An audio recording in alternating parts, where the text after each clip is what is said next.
गुलर आर्या नाम तो आप लोगों ने सुना होगा। इसे गुलर आर्या मैंने इसी वजह से कहा है क्योंकि ये हर वक्त बदबूदार अपने मुंह से नफरत ही उगलता रहता है। ऐसे इंतशारी बंदे ने भी मान लिया कि पाकिस्तान ने इनके त्यारे गिराए हैं। पाकिस्तान ने त्यारे तो गिराए हैं लेकिन इसे अफसोस नहीं है। जरा इस बात पर आप ध्यान देना। जैसे पानी रोकने वाली इन लोगों ने धमकी दी थी, धमकी तो दी थी और उसके बाद ऐसे अकड़ कर खड़े हो गए जैसे नल का हैंडल इनके बाप के हाथ में हो।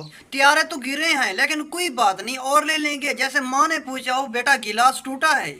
इनकी इकोनॉमी इतनी बड़ी है कि उस पर कोई असर नहीं होता क्योंकि जहाज तो गिरते रहते हैं लेकिन इनका जो दिमाग है वो पहले ही क्रैश हो चुका है। जिस मुल्क की आधी आवाम के पास पीने का साफ पानी मौजूद नहीं है वो कह रहे कि हम नए जहाज ले लेंगे। पहले फ्लश तो सही से चलवा लो, आधी आवाम को टॉयलेट बनाकर तो दो, फिर नए जहाज खरीदना। यार ये लोग इतना ज्यादा घमंडी हैं कि अगर मुसलमानों से इनके सारे जहाज भी गिर जाए ना तो उसके बाद भी ये कहेंगे कि ये भाई ये भी हमारी स्ट्रेटेजी का हिस्सा था। कहता है कि अगर हमारे 16 त्यारे भी गिर जाए कोई बात नहीं, ये मोदी को कंगाल करके ही छोड़ेगा। असल में हकीकत ये कि त्यारे उड़ाने तो आते नहीं और फिर बाद में दुआएं मांगते फिरते, चलो बंदा तो बच गया।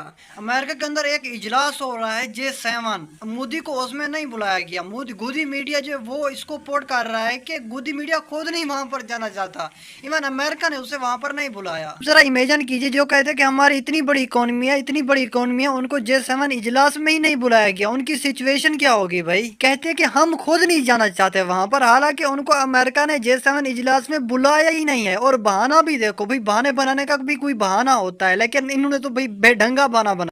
अब इंडिया को दहशतगर्द जो है वो जिम में मिलते हैं। बीजेपी का एक बंदर है, उसने कहा है कि मुसलमान जो जिम के अंदर ट्रेनर है, इंडिया के अंदर जो जिम है वहां पर वो ट्रेनिंग देते हैं तो उनको हम वहां से भगाएंगे क्योंकि वो दहशतगर्दी फैलाते हैं। अब भाई इनके काम देखो, जिम के अंदर कहाँ से दहशतगर्द आ गए भाई? ये इनका जो दिमाग है ना नफरत से भरा हुआ है।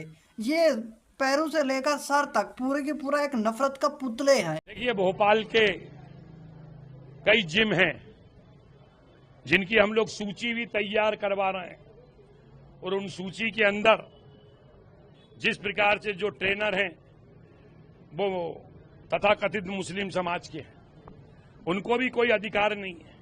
अगर कोई जिम है तो वहां पे बहनों को भी ट्रेनर होना चाहिए, उसकी भी सूची बना रहे हैं। इंदौर ने ठीक निर्णय किया है। आने वाले समय के अंदर इसको हम पूरी सूची को और पुलिस को सौंपने वाले हैं। पुलिस अपना काम करेगी, कानून अपना काम करेंगे। मध्य प्रदेश में डॉक्टर मोहन यादव जी की सरकार है, अब किसी को लफ्ज़ की अनुमति नहीं दी जाएगी।